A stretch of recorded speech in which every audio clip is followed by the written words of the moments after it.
여러분 지금이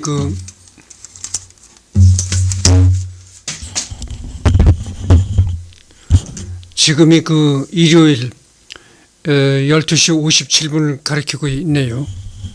지금이 서재필 잠깐만요.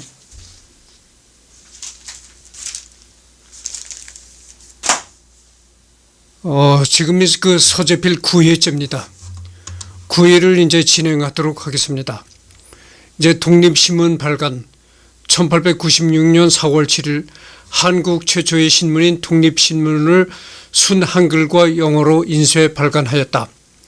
서재필은 정부로부터 창립자금 4,400억 원을 지원받아 시작하였다. 우리는 첫째, 편벽되지 아니한 고로 무슨 당에도 상관이 없고 상하 귀천을 달리 대접하지 아니하고 모두 조선 사람으로만 알고 조선만을 위하여 공평히 백성들에게 말할 터인데 우리가 한성 백성만을 위할 게 아니라 조선 전국 백성들을 위하여 무슨 일이든지 대언하려 주려 함. 이건데 이거는 뭐냐면은 아무 당에도 상관이 없다는 얘기죠. 그러니까 정치와는 무관하다 이런 얘기가 되겠습니다. 아무 당에도 상관이 없고 그러니까 정치와는 전혀 무관한 거 상하 귀천을 달리하지 않고 그러니까 뭐 이렇게 신분이 높든 신분이 낮든 간에 상관이 없다. 그러니까 신분을 초월하고 모든 백성에게 공평하게 대한다 이런 얘기입니다. 우리가 이 신문을 출판하는 것은 이익을 취하려는 것이 아닌 고로 값을 매우 헐하도록 하였고 우리가 이 신문을 출판한 것은 뭐 어떤 이익을 취하기 위함이 아니니까 값을 매우 싸게 하겠다 이겁니다. 모두 언문으로 쓰기는 그러니까 한글이죠. 모두 언문으로 100% 언문으로만 출판이 되기 때문에 남녀 상하 귀천 모두 이제 관계없이 보는 것이다. 또 규절을 떼어 쓰기는 알아보기 쉽게 하도록 함이라 우리는 바른 대로만 신문을 할 터인 고로 정부 관원이라고 해도 잘못하는 것이 있으면 세상에 그 사람의 행적을 펼 터이요 사사 백성이라도 무법한 짓을 하는 사람은 우리가 찾아내 신문에 설명할 터임. 뭐 상하 귀천 정치와는 전혀 무관하고 이런 모든 백성들이 골고루 읽어보는 그런 신문을 만들 것이다 이런 얘기입니다. 그래서 이 글은 서재필이 직접 지은 1896년 4월 7일자 독립신문 창간호 논설입니다. 이 신문을 보면은 1896년에 이제 창간된 독립신문의 이제 논설이거든요. 그러니까 이 신문을 보면 지금과 같은 언어가 약간 다릅니다. 벌써 이때만 해도 지금 우리가 쓰는 언어와는 약간 다른 말인데 하여튼 그렇습니다. 시대적인 차이가 있어서 그래요. 그래서 아까도 얘기했지만 정치와도 전혀 무관하고 그다음에 신분의 귀천과도 전혀 무관하다. 누구든지 정치와도 상관이 없고 신분의 귀천과도 상관없이 누구나 다 읽을 수 있는 그런 신문이다 이런 얘기죠. 독립신문은 주 3회 발행되었다. 한편 그는 독립신문의 필진으로 박영효, 윤치호, 이승만, 유길준, 신채호, 이상재, 박정영, 이완용, 주시경, 박중량 등을 영입했다. 그중 주시경은 독립신문사 회계사무원 겸 교보원으로 임명하여 신문사의 재정과 교육을 담당하게 했다. 이 주시경이가 보이죠? 이게 주시경이 사진입니다. 주시경이가 한글학자죠. 한글을 연구한 사람입니다. 그 전에는 이 주시경 전에는 언문이라고 얘기를 하는데 한글이라고 이름을 붙인 사람이 바로 이 주시경이에요. 한글의 발전에 많이 공헌을 한 사람입니다. 이 한 가지 아쉬운 거는 이 사람이 너무 일찍 요절을 했어요. 30대 후반인지 하여튼 그때 음식을 먹다가 급체를 해가지고 사망했습니다. 그러니까 음식을 먹다가 음식이 아마 식도에 걸린 모양이에요. 그래서 급체를 해가지고 죽었는데 좀 더 오래 살았더라면 한글을 많이 연구했으리라고 봅니다. 그래서 아쉽죠. 그래서 이 주시경 그 서재필이가 그 미국으로 떠난 다음에 이 주시경이가 그 독립신문을 맡아서 운영을 했습니다. 그렇다는 걸 말씀드리고 독립신문사 회계사무원 겸 교보원으로 임명하여 신문사의 재정과 교열을 담당하게 했다. 그러니까 주시경이 맡은 거는 뭐 여러 가지 역할입니다. 회계사무원, 그 다음에 뭐 재정 교열, 뭐 이런 것도 다 여러 가지를 두루 담당했다 이런 얘기죠. 또한 언더우드 학당에서 언더우드 목사와 관계가 다소 소원해졌으며 직업이 없어 고민인 김규식을 영입하여 취재 기자로 고용하기도 했다. 독립신문을 편집할 때 그는 띄어쓰기를 반영하였다. 후일 1896년 4월 7일 그의 독립신문 창건을 기념해 후일 한국신문 편집인 협회는 1957년 4월 7일을 신문인 날로 지정하였다. 이 이게 김규식의 모습입니다. 그래서 이 김규식도 이제 김규식 박사인데요. 이 사람이 이제 그 뭐 박사학위를 받고 이렇게 했지만은 이 사람이 직업이 없이 있었다는 겁니다. 그래가지고 이제 이 사람을 놀지 말고 우리 신문사에 취재 기자를 해달라 해가지고 이 사람을 이제 취재 기자로 채용했던 것이죠. 이 김규식이가 서재필이하고 굉장히 가깝게 지냈습니다. 그는 독립신문이 논설이면 모든 것은 내가 혼자 원고를 썼다고 회고하는데 이보다 전인 윤치호가 1893년 그를 미국에서 만났을 때 서재필이 모국어 쓰기와 말하기를 거의 잊어버렸다 놀렸다는 기록이 있다. 신문 발간 추진 과정에서 윤치호에게 영어를 한글로 번역하는 번역 업무를 맡아줄 것을 제안하였다. 이런 얘기입니다. 그러니까 이제 서재필이가 독립신문에 논설을 쓰는 그런 논설 역할을 했었는데 나는 영문으로 논설을 쓰니까 윤치호 당신이 한글로 번역하시오. 이렇게 한글 번역을 윤치호한테 이제 맡겼다는 것이죠.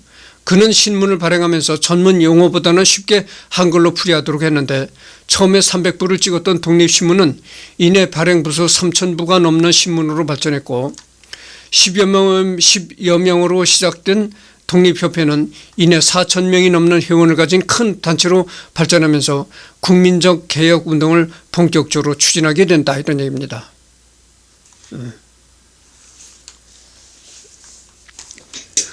그래서 여기 또 하나의 중요한 게 얘기가 나오는데 지방자치제도도 주장했다는 겁니다.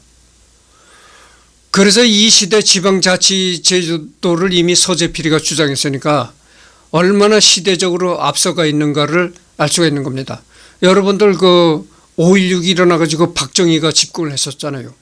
박정희가 집권을 한 것은 어땠냐면 이 지방자치제도를 없앴습니다.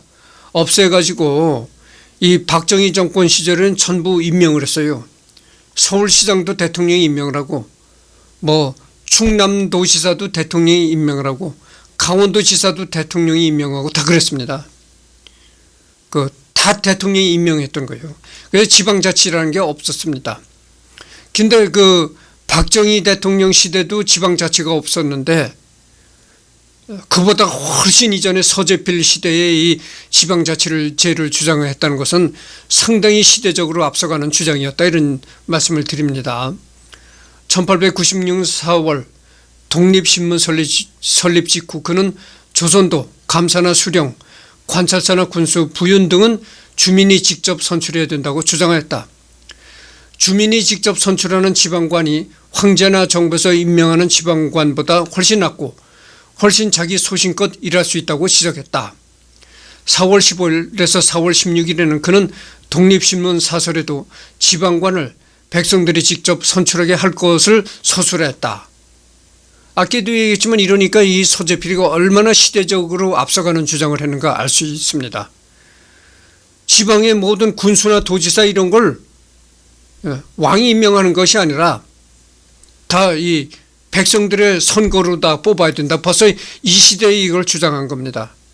서재필이가 미국 물을 먹었으니까, 미국 물을 먹고 미국에서 생활을 했으니까 이런 주장을 할 수가 있는 겁니다.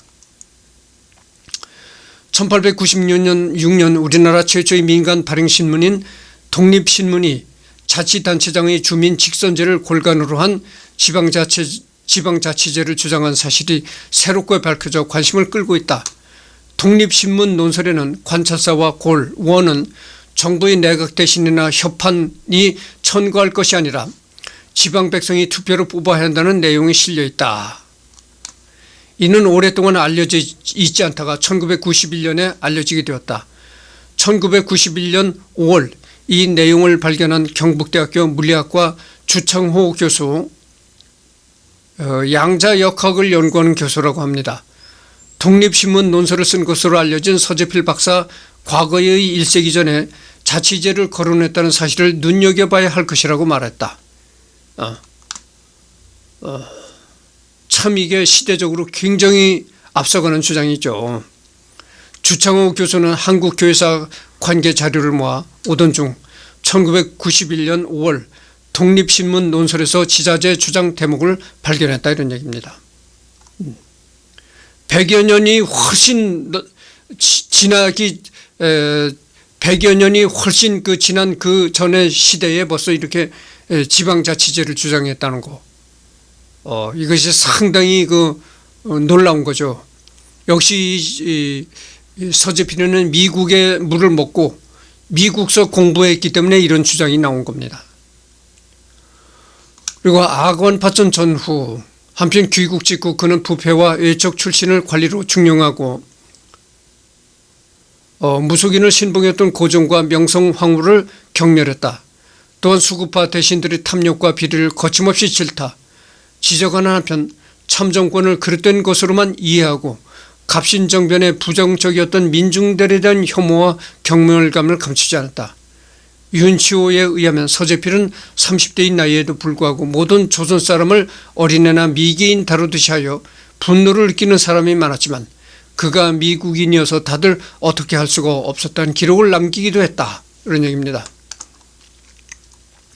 그래서 이 윤치호를 보면, 윤치호도 미국서 교육을 받고 대학을 나온 사람이지만, 그러나 윤치호 입장에서 보면은 이 서재필은 참 조선의 정서와는 상당히 거리가 먼 그런 주장들을, 너무나 시대적으로 앞서가는 주장들을 했다, 이런 얘기죠. 그래서 서재필은 서재필이가 귀국에서 계몽 활동을 할 때도 불과 30대의 약관에 불과했다, 이거죠. 30대의 그렇게 젊은 나이에도 모든 조선 사람을 마치 어린애 대하듯이, 미개인 대하듯이 이렇게 서재필은 했다, 이런 얘기입니다. 서재필은 매사에 지시하기를 좋아하는 야심만만한 인물이었다. 그는 정력적이고 단호하고 기민했다. 원로 대신 젊은 관리할 것 없이 마치 버릇없는 애들을 타이르듯 말하거나 다루었으나 이들은 미국의 보호를 받고 있는 그에게 화를 낼 수도 없었다. 이제 윤치호 일기에 이런 대목이 나오는 겁니다. 그러니까 원로라든지 젊은이 할 것 없이 마치 어린애 다루듯이 이렇게 지시를 했고 말했다는 것입니다. 그렇지만 그래서 서재필이가 좀 밉게 보이지만 그건 어쩔 수 없었다.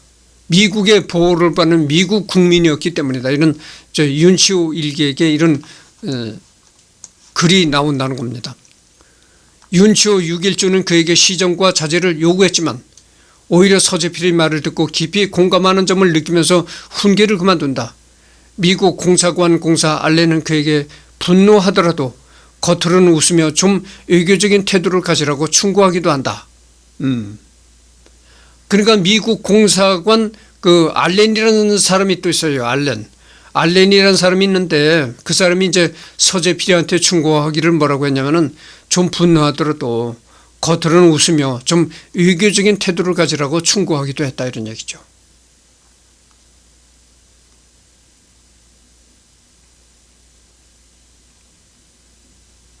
그러니까 이건 서재필한테 충고한 것이 아니라 윤치호 6일준에게 충고한 거네요. 서재필에게 좀 분노감을 느끼더라도 웃으면서 좀 외교적인 태도를 가지라고 충고하기도 했다고 합니다. 고국에 체류하는 동안 그는 이상재, 윤치호, 이승만, 남궁옥 등과 함께 한국 최초의 근대적 시민단체인 독립협회를 만들고 그 첫 사업으로는 독립문 건립 계획을 수립한다. 그는 또 고종에게 청나라로부터의 독립, 자주권을 주장할 것을 요구하였다. 또한 독립협회의 동지들에게도 조선은 오랜 역사와 전통을 지닌 민족임이며 청나라로부터 독립하여 자주국가를 이루자고 주장하였다. 어서 빨리 청나라와 결별해야 된다. 그게 이 나라가 사는 길이다. 그리고 고루한 중국 서적과 유교 서적은 쓰지 말아야 된다고 역설을 하였다. 이런 얘기죠. 벌써 유교를 고루하다고 표현하는 겁니다. 그러니까 이 서재필은 완전히 이제 그 의식 구조가 서양화가 되어 있는 것입니다. 1896년 2월 11일 고종은 아관파천을 단행한다. 일본은 조선의 6.1전 윤치호가 국민들을 개화한다는 취지로 신문을 제작하는 것으로 보았으나 반외세, 교육 계몽, 자립, 실력 양성 등을 논설로 내보내는 것을 내심 경계하였다. 아관파천을 단행하는 고종을 보고 그는 조선의 가능성이 없음을 간파하고 단념하게 된다.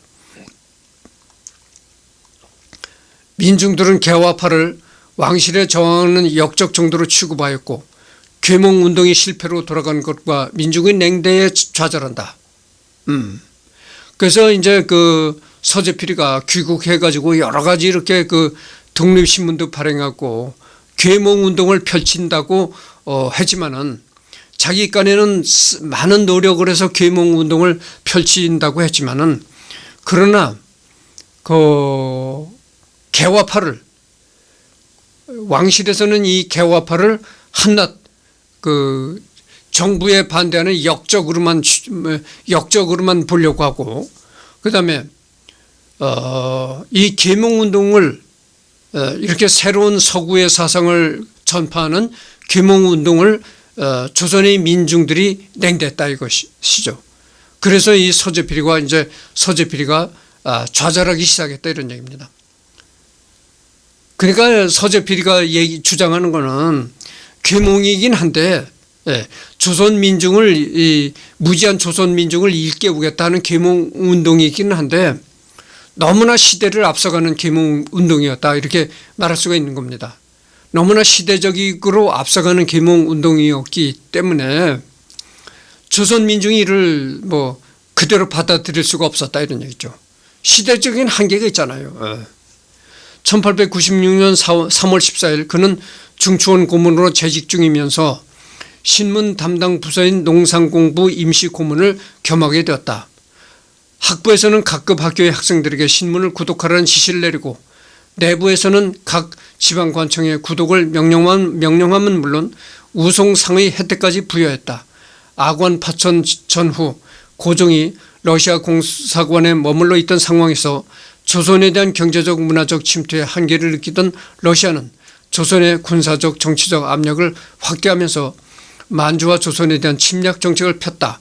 이에 서재필은 러시아의 대한 정책과 동아시아의 정책에 대해 비판적인 논조의 기사를 쓴 한편 만민 공동회를 개최하여 러시아 고문단의 철수를 요구했다.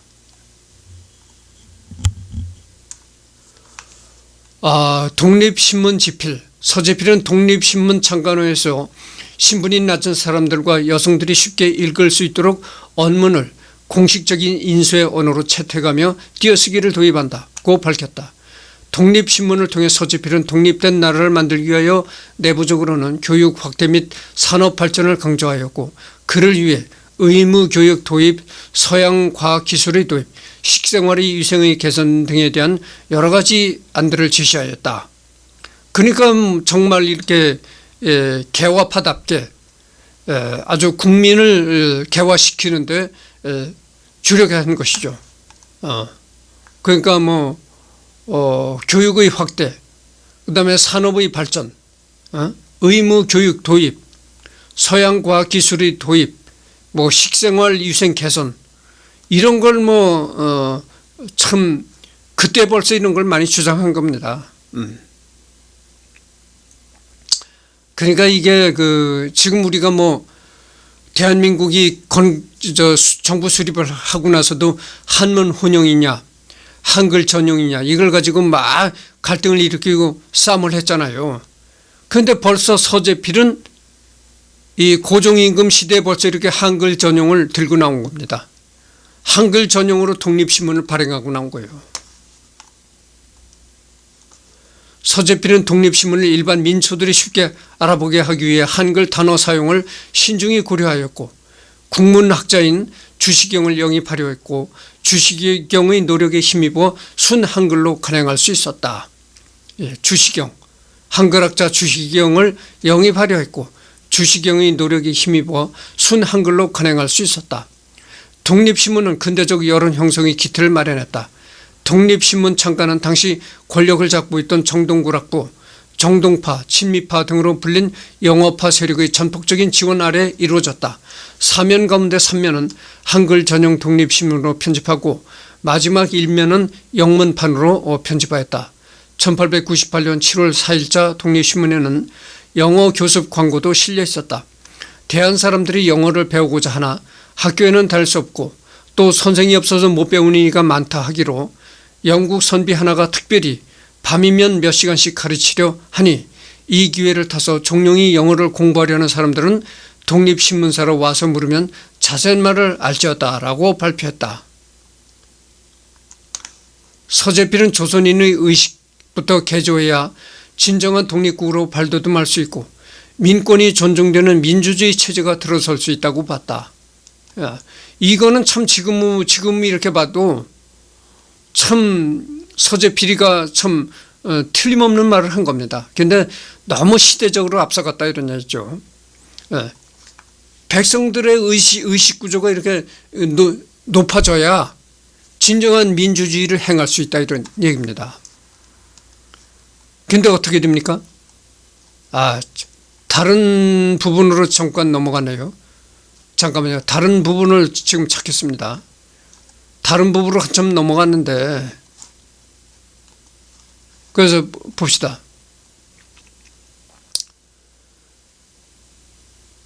근데 우리가 진정한 민주주의가 언제서부터 시행이 됐습니까? 유신이 몰락한 다음부터 한국이 진정한 민주국가로 돌입한 거예요. 그러니까 어떻게 됐습니까? 서재필이가 벌써 몇십 년 전에 이런 얘기를 했지만 그로부터 100몇십 년이라는 세월이 흐른 다음이래야 수많은 우여곡절을 겪고 그래서 이승만의 4.19라는 그런 참 홍역도 겪고 또 5.16과 유신체제라는 그런 병도 앓고 그런 다음에래야 몇백 년이 흐른 다음이래야 비로소 민주국가가 된 겁니다. 그러니까 이게 얼마나 서재필이가 그 당시에 앞서갔는가 이런 걸 알 수가 있는 거죠. 서재필이가 이런 얘기를 적어도 몇십 년이 흐른 다음이래야 가까스로 민주국가가 된 겁니다. 다만 당대에는 민주주의 체제의 등장이 어렵다고 내다봤다.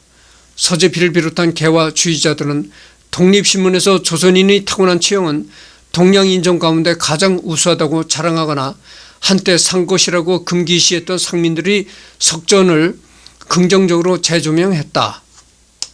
또한 그는 독립신문의 칼럼을 기고하면서 서구식의 개선된 생활도 보급되어야 함을 역설했다. 1896년 11월 14일자의 독립신문 칼럼에서 그는 조선 사람들이 매너 없는 행동을 지적, 남의 집에 갈 때 파 마늘을 먹고 가는 것은 아니며 남 앞을 지날 때는 용서해달라고 하고 지나가야 한다고 했고 1896년 10월 10일자에서는 조선 사람들은 김치와 밥만 먹지 말고 소고기와 브레드도 먹게 되어야 한다고 주장했다. 또한 외부 문명과 외부인에 대해 배타적이고 폐쇄적인 자세를 버려야 한다고 역설하였다. 이게 거듭 계속 얘기합니다만은 그 서재필은 미국에서 공부를 했고 미국에서 살다 보니까 이렇게 생각이 굉장히 앞서간 겁니다. 그러나 이렇게 서재필의 앞서가는 생각을 조선 사회가 받아들일 수 있는 그런 입장이 아니죠. 너무 앞서가는 얘기를 하니까.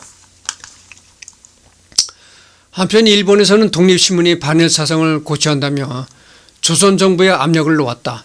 러시아는 러시아대로 독립신문을 일본이 서재필과 필진들을 앞서서 운영하는 것으로 판단, 조선 정부의 압력을 넣어 독립신문 후원금은 점차 감소 끊어지게 된다. 1897년 3월 23일 조선 정부는 조선 정부의 외국인 고문관인 프랑스인 찰스 르 장르르드, 그 찰스 레이터 하우스, 존 맥레이 브라운과 서재필을 대한제국 중추원의 헌법개정 자문기관인 중추원 교전소 위원으로 임명했다. 그는 독립신문을 통해 국내외 사정, 고종과 대신들, 조정에서 결정한 사항, 국외의 정세를 한글로 번역하여 보도하고 그 옆면은 영어로 된 기사를 보도했다. 그러니까 국문과 영어를 이렇게 대비되게 이렇게 발행했네요. 그는 조선사의 혼란의 원인을 무능한 탐관 우리들과 인맥, 문벌, 연출로 사람을 선발하는 것을 원인으로 지적했다. 또한 지방관이나 아전 등이 뇌물 수수를 한 것이 적발되면 바로 신문에 보도하거나 특별 호의를 내서 사건의 전말을 보도하기도 했다. 그는 매관매직과 인맥, 문벌로 채용된 인사들, 탐관 우리들이야말로 민중의 고요를 짜는 자들이라며 매관매직을 탐관 우리들은 이유를 막론하고 모조리 죽여야 하고 그 시체를 실은 배도 바다 한가운데서 침몰시켜야 한다며 신랄하게 시작하기도 했다. 그러면서 이 나라를 망가뜨리는 원인이 뭐냐? 그건 매관매직이다. 돈을 주고 벼슬을 사는 거, 그런 걸 없애야 된다. 그리고 백성들의 고요를 빨아먹는 탐관 우리, 이런 걸 없애야 된다 이거죠. 이런 걸 없애야 나라가 이제 바로 된다. 그래서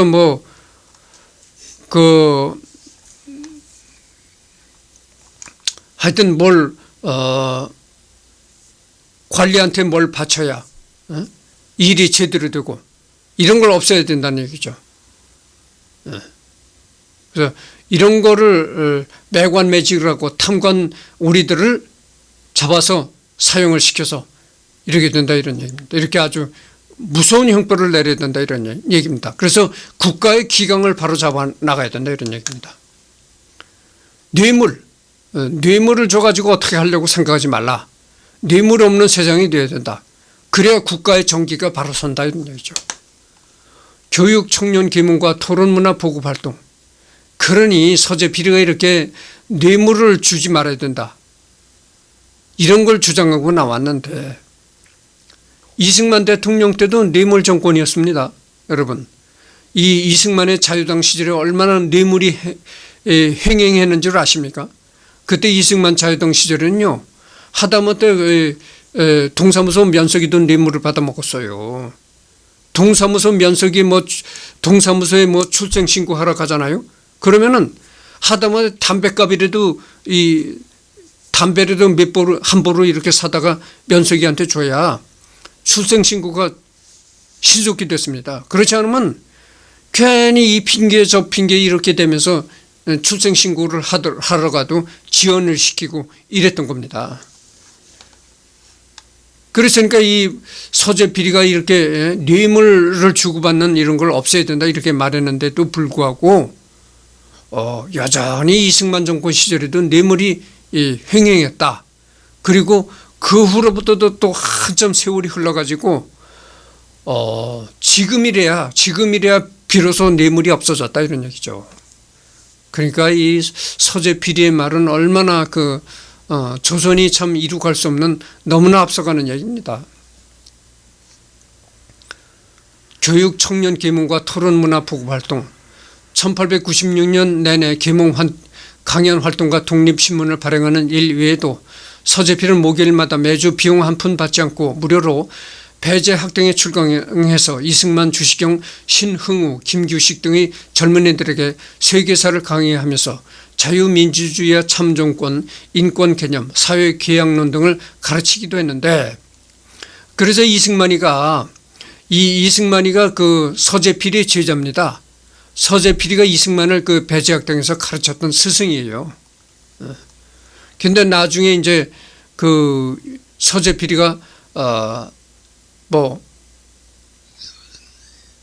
미 군정 체제의 뭐 고문으로도 이렇게 임명되고 하니까 그때서부터 그 서재필이의 제자였던 이승만이가 서재필을 정치적으로 굉장히 그 정적으로 여기고 경계했던 것입니다. 이때 이승만도 그의 강의를 듣고 깊은 감명을 받았다. 1896년 11월 학생들은 13명의 회원으로 협성회라는 학생 토론회를 조직했는데 1년 만에 회원이 약 200명으로 증가했다. 협성회에도 이승만, 김규식 등의 학생 지사들이 모여들었고 서재필은 학생 토론 모임인 협성회를 지도하였다. 그 밖에 그는 만민 공동의 연사로 조선 팔도를 순회 강연하기도 했다. 조선을 순행할 때 그는 항상 미국인 경호원을 대동하고 돌아다녔다. 그는 배제학당과 언더우드의 학당 학생들에게 수업 이외에도 별도로 논리적 설득의 필요성과 토론하는 방법을 틈틈이 가르치기도 했다.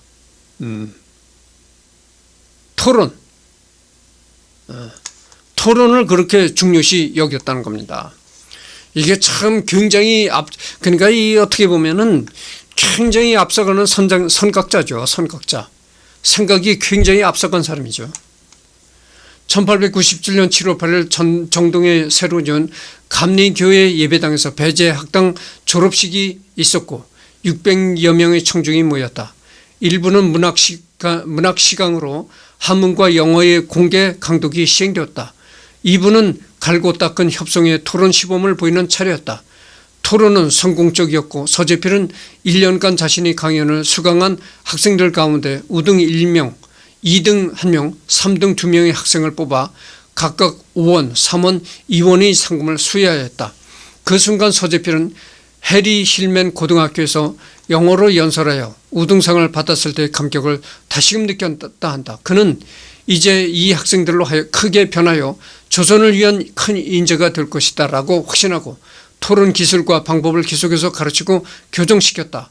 행사를 마친 학생들은 인근 배제학 등으로 가서 다과로 연회를 열었다. 서재필은 귀국하며 세웠던 목표를 거의 달성했다고 생각했다. 마지막으로 학생들에게 연설했다. 근데 물론 제자를 길러낸 것은 훌륭한 행위지만 과연 서재필이가 그 목표를 달성했을까요? 아까도 얘기를 했지만 서재필이가 이 주장했던 내용들이 100 몇십 년이 흐른 지금이라서야 이게 된 겁니다. 그러니까 뭐 그 목표가 달성됐다고 본다는 것은 너무나 뭐 그런 것이죠. 오늘 여러분이 1년간의 공부를 마쳤습니다. 여러분은 나에게서 크게 배웠다고 여길 것입니다. 하지만 정작 나는 여러분에게서 크게 배웠습니다. 배움의 자세는 진지했고 배움의 목표는 웅대했습니다. 그 기상과 성실을 토대로 여러분은 이제 조선을 크게 변화시키는 길로 나가리라 굳게 믿습니다. 비록 오늘로 배제학당에서 수업은 끝났지만 제 마음은 영원히 여러분 곁에서 함께할 것입니다. 학생들은 서재필의 연설이 끝나자 사은의 예로 준비한 선물을 청중에 올렸다. 이때 그를 도운 이승만과는 오래도록 친분관계를 형성했다. 서재필과 이승만의 관계는 오래도록 지속되었는데 1920년경에 이르러 서재필은 임시정부의 대통령이기도 한 이승만에게 이군이라는 호칭 대신 이형 또는 우남이라 부르기 시작했다. 이승만은 역시 서재필을 선생님이라 칭하였다.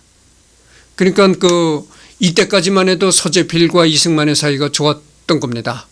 그러니까 이승만은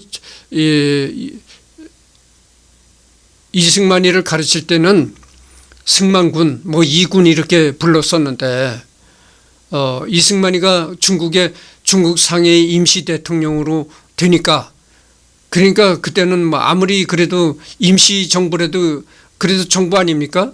그 임시 정부의 대통령으로 이승만이가 뽑히니까 그때 가서 이군이라고 부르지 않고 그때 이형 또는 호를 불러서 우남 이렇게 불렀다는 것이죠. 그리고 이승만은 서재필을 선생님이라고 깍듯이 불렀다는 것이죠. 그러니까 이때까지도 이제 서로 사이가 좋았는데 아까도 얘기했지만 언제부터 서재필을 이승만이가 경계했냐면은 서재 비리가 이 미 군정에서 고문으로 있을 때, 해방이 되고 서재 비리가 미 군정의 고문으로 이제 취임했을 때, 그때부터 이승만이가 서재필을 경계를 했던 것이죠. 아까도 내가 얘기했잖아요. 이승만이는 아주 권력욕이 굉장히 심한 사람이라고. 내가 꼭 대통령이 돼야 되겠는데, 내가 꼭 대한민국이 독립하면 내가 독립한 대한민국의 대통령이 되어야 하는데, 서재필이가 미 군정의 고문으로 딱 와 있거든. 야, 이거 미군이 서재필을 대통령으로 추대하려고 하는 거 아니야? 그래가지고 이승만이가 서재필을, 스승이었지만 그때서부터 이 서재필을 굉장히 경계하고 그랬던 것이죠. 독립문 건립과 독립협회 활동. 서재필은 1896년 초부터 서울 영천에 있는 영언문이 청나라 사신을 영접하기 위해 사용되었던 치욕스러운 존재라고 하여 영언문을 헐고 그 자리에 독립문을 세울 것을 건의하였다.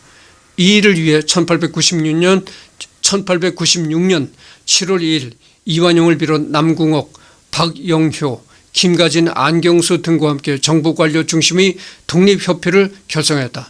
독립협회의 지도자는 윤치호, 이상재, 박정량, 양기탕, 이승만, 이동영 등이었다. 그 중에서도 서재필은 독립협회 고문에 선출되어 윤치호와 함께 협회의 집안 사항을 총괄하였다. 윤치호는 미국에서 서재필을 만났을 때 혹시나 조선의 정국이 변한다고 해도 서재필이 아픈 기억을 되살리고 싶지 않아 귀국하지는 않을 것이라고 내다봤다. 그런데 뜻밖에도 2년 후 한성 정동에서 제외하게 되자 윤치호는 놀라워했다. 그리고 윤치호와 서재필은 독립협회에서 의기투합하여 활동했다.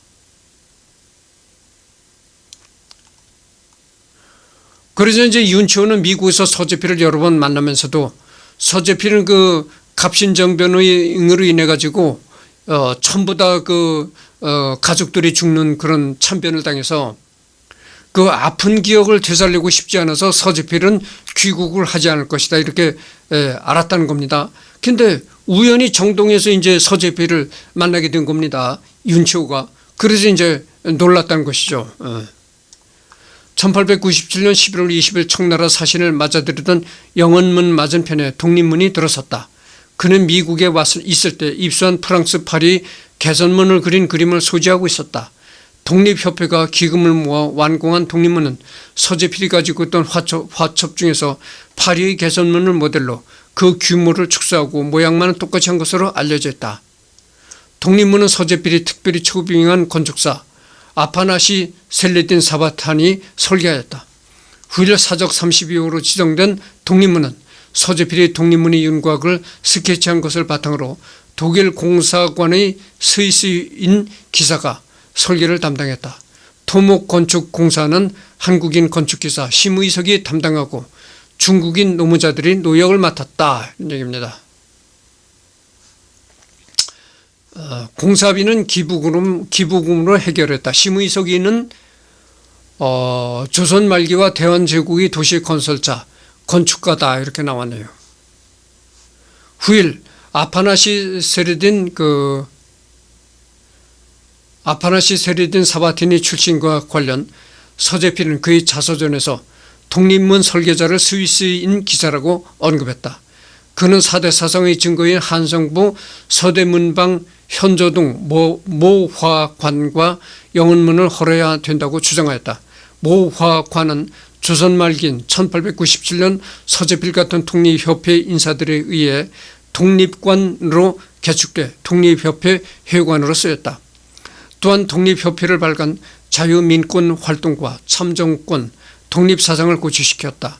그는 조선이 신라, 고려, 조선이 1200년간 중국의 속국이자 종으로 살아왔다며 중국의 속국이 아니라 자주국가임을 천명해야 된다고 역설하였다.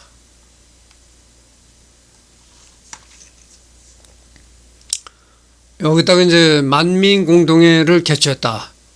초기에 관료 중심의 독립협회를 탈락시켜 대중토론회를 조직하고 이 토론회는 만민공동회로 발전했다.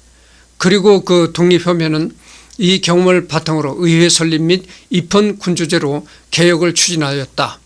그러나 정부 관료들은 그가 황제에 불충하는 선동을 한다고 비난했다.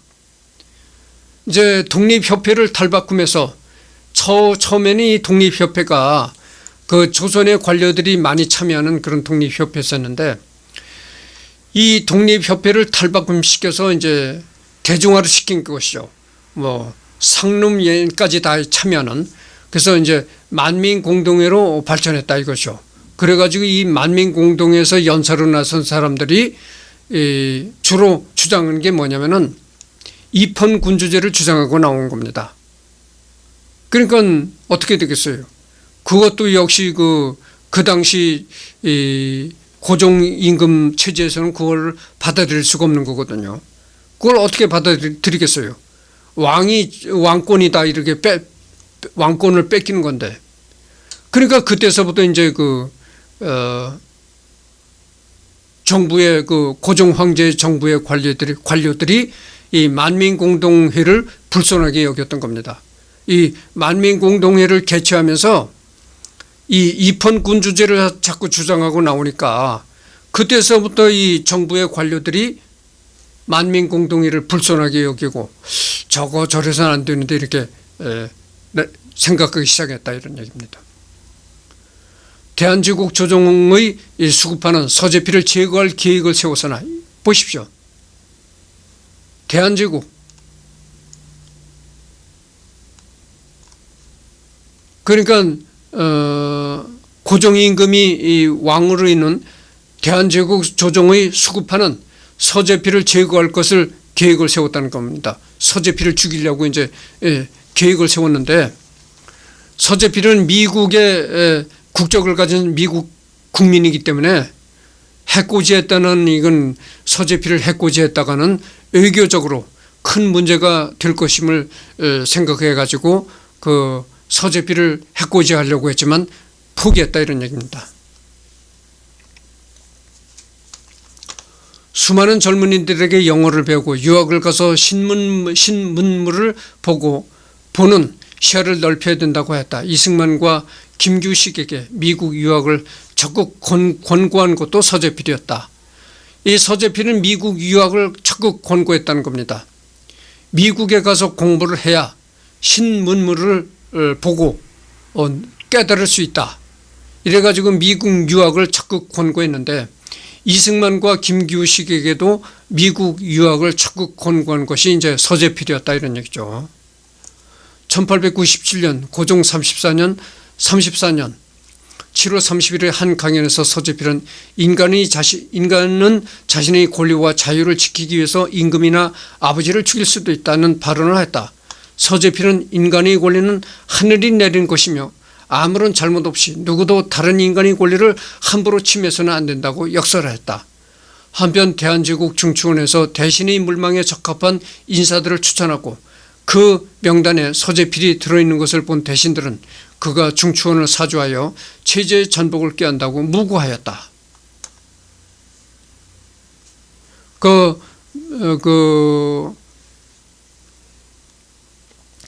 대한제국 중추원, 그러니까 대한제국 중추원에서 이제 대한제국의 여러 정부의 인사들을 추천하는 명단을 작성했는데 거기에 이제 서재필이 들어있더라 이거죠. 그래서 그걸 보고 이 서재필이가 중추원을 사주해서 이제 체제 전복을 꾀한다. 이렇게 수구파들이 또 이렇게 이 서재필을 이렇게 나쁘게 보는 거죠. 그럼 왜 이렇게 서재필이가 계속 수구파의 반발을 불러일으켰냐. 이게 아까도 얘기를 했지만 아까도 똑같은 얘기가 계속되는 겁니다. 너무나 앞서가는 얘기를 하는 겁니다. 이 조선이 받아들일 수 없는 너무나 앞서가는 얘기를 하니까 수구파들이 서재필을 아주 나쁘게 보고 저건 나쁜 놈이 이렇게 경계를 하는 겁니다. 생각해 보세요. 이 서재필이가 한 말이 몇십 년이 흘러서 지금에 와서래야 겨우 이게 다 이루어지게 된 거예요. 그러니까 벌써 110 몇 년 전에 이런 얘기를 하니까 그게 먹혀들겠습니까? 서재 비리가 주장하는 게 전혀 들 수가 없는 거예요. 그러니까 이 수구파들이 이거를 서재 비리 주장들을 전부 다 이 불손하게 보고 나쁜 놈이라고 여기게 되는 겁니다. 그렇잖아요, 여러분들. 도저히 조선사회가 받아들일 수 없는 시대적으로 굉장히 앞서가는 얘기라니까 그 시대 사람들이 이 서재필을 나쁜 놈으로 취급할 수밖에 없다 이런 얘기죠.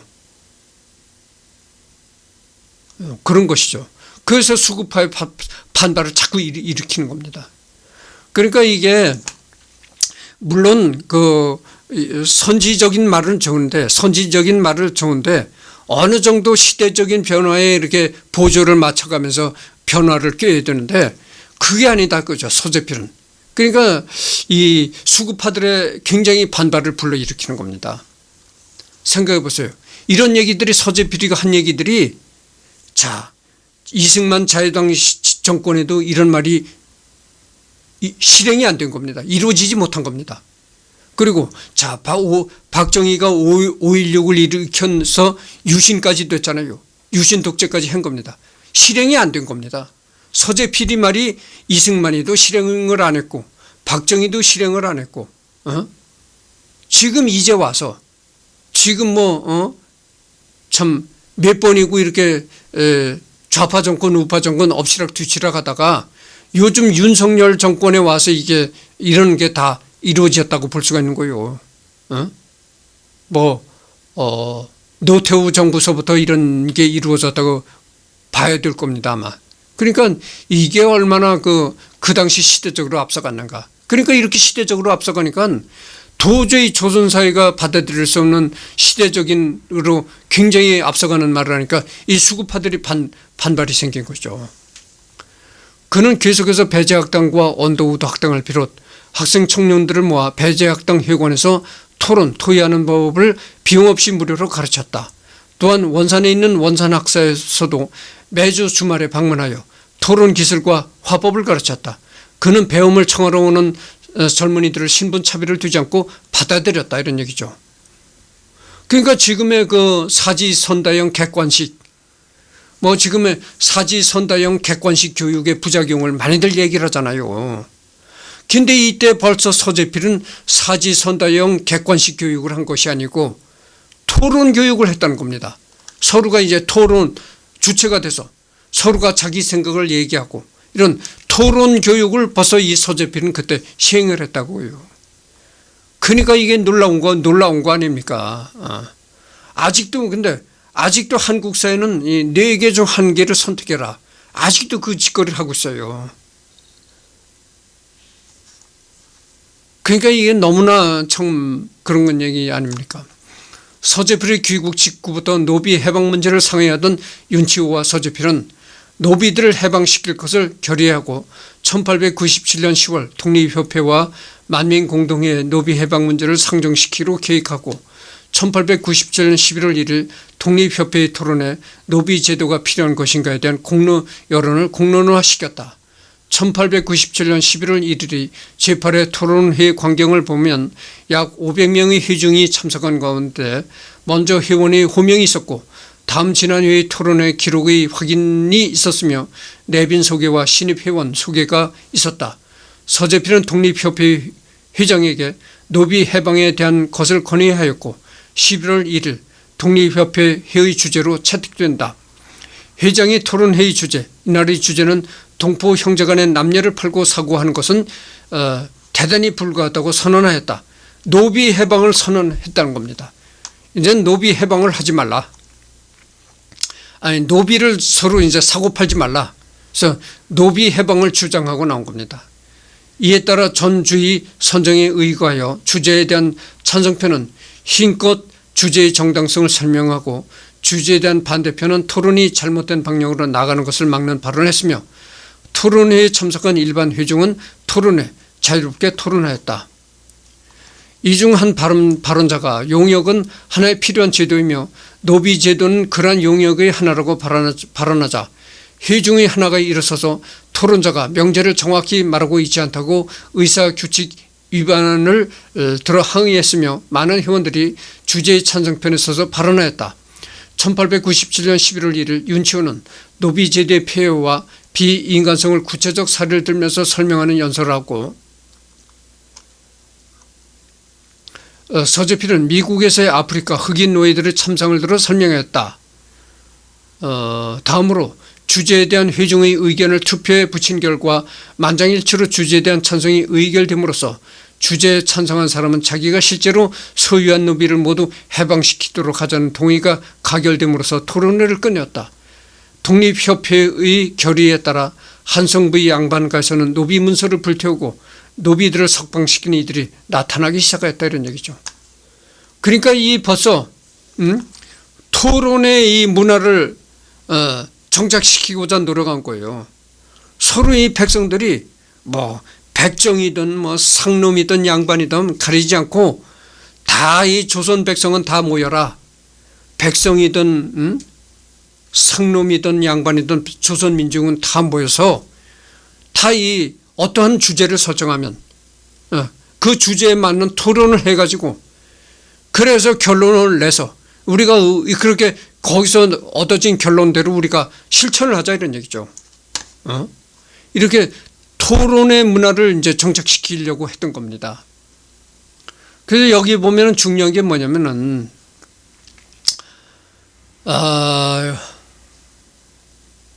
의제에 대한 그 운영, 거기서도 이제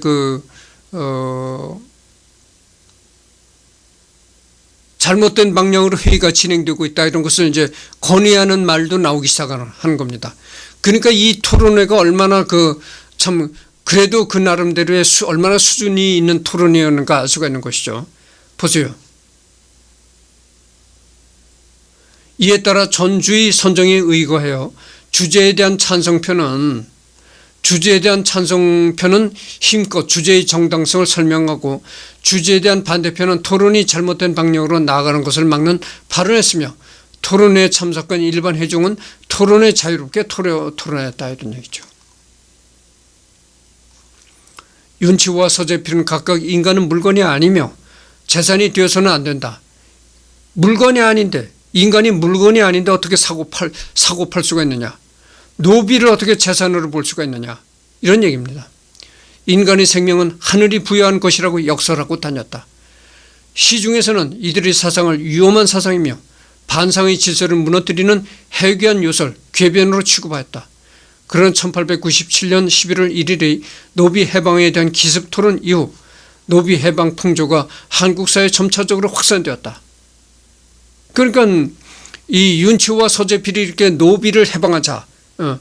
노비도 사람인데 어떻게 사람을 물건처럼 이렇게 사고 팔 수 있느냐. 이렇게 계속 이렇게 이제 전파하고 다니는 거죠. 그러니까 개중에는 조선 사람들이 아니 저 사람들이 참 위험한 얘기를 한다. 반발하고 나온 사람들이 있었다고죠. 아니 저 사람들 말처럼 하면은 아니 당연히 양반이 이 상놈 노비를 부리는 건 당연한 건데 저 사람들 말대로 하면 노비를 다 해방시키고 이러라면은 양반 쌍놈의 이 체계가 무너진다고 하지. 이 사회 체계가 무너진다 그거죠. 그래서 저 사람들이 위험한 얘기를 한다 이렇게 나온 사람들이 있다 이거죠. 내가 예를 들면 말이죠. 얘기가 길어지는데 벌써 녹화를 시작한 지가 53분을 경과했거든요. 7분 전 1시를 경과했습니다. 조선시대에 카톨릭을 왜 그렇게 박해를 했겠습니까? 카톨릭을 천주교를 믿는다 하는 사람은 이 천주교를 믿는 신자들을 모두 다 잡아다가 죽였거든요. 그게 왜 이렇게 천주교 신자들을 모두 다 잡아다가 죽였냐면은 천주교가 뭡니까? 이 평등 사상을 중요시 여기는 거예요. 사람은 누구나가 다 하나님이 만든 겁니다. 똑같은 존재예요. 사람은 누구나가 똑같은 존재다. 이런 평등 사상을 얘기를 하는 게 천주교 사상이 있거든요. 그러니까 어떻게 되겠어요? 그 당시 조선 사람들이 그런 평등 사상을 이렇게 볼 때, 야, 저거 참 위험한 사상이다.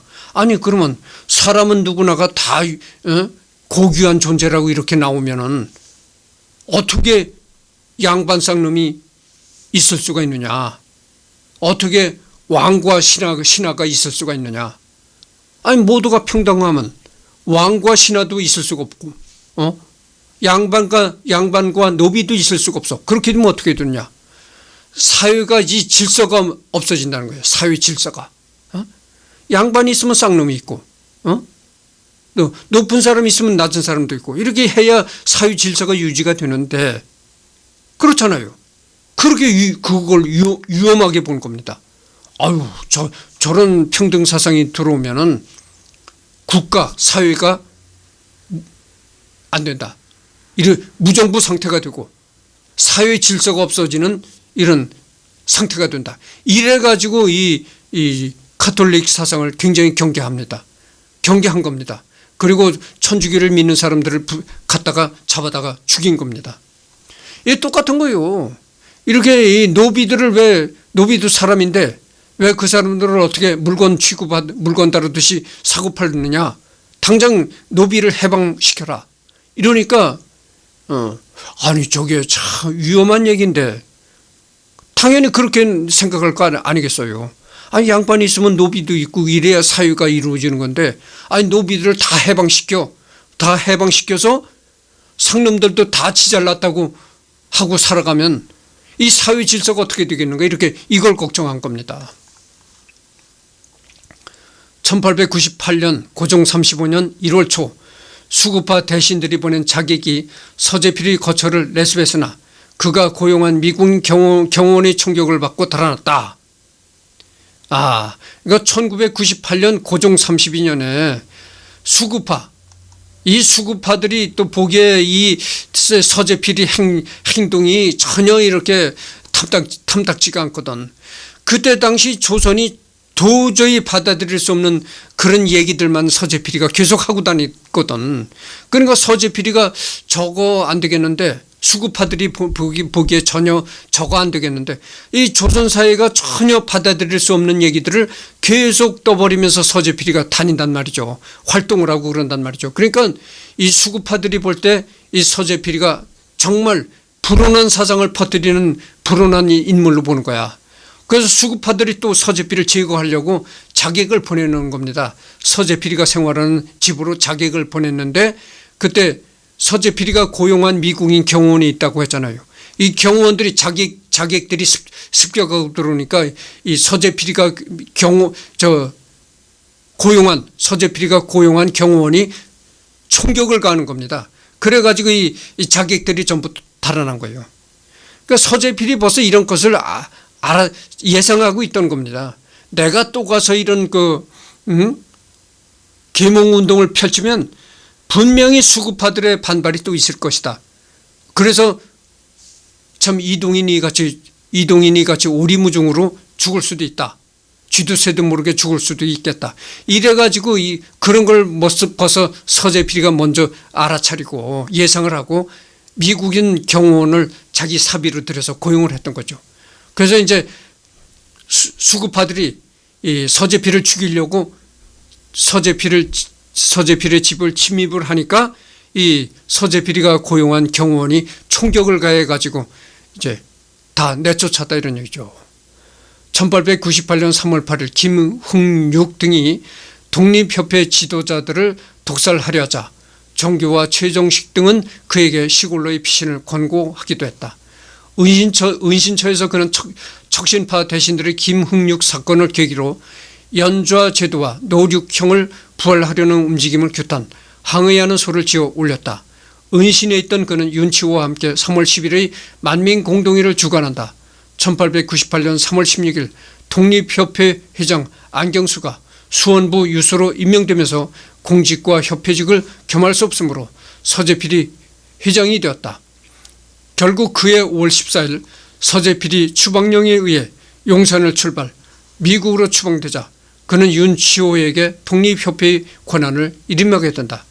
그 다음서부터 이제 독립협회는 윤치호가 운영하게 됩니다.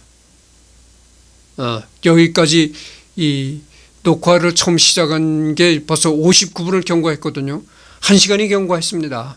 그러니까 여기까지 하고 지금이 이 서재필 9회입니다. 서재필 9회.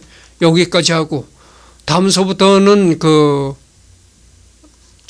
다음에는 정부의 탄압과 외세의 공격을 리딩하도록 하겠습니다. 다음에는 오늘은 더 이상 녹화를 안 하려고 합니다. 다음 10회는 다음 주에 가서 서재필 10회는 다음 주에 가서 녹화를 하도록 하겠습니다.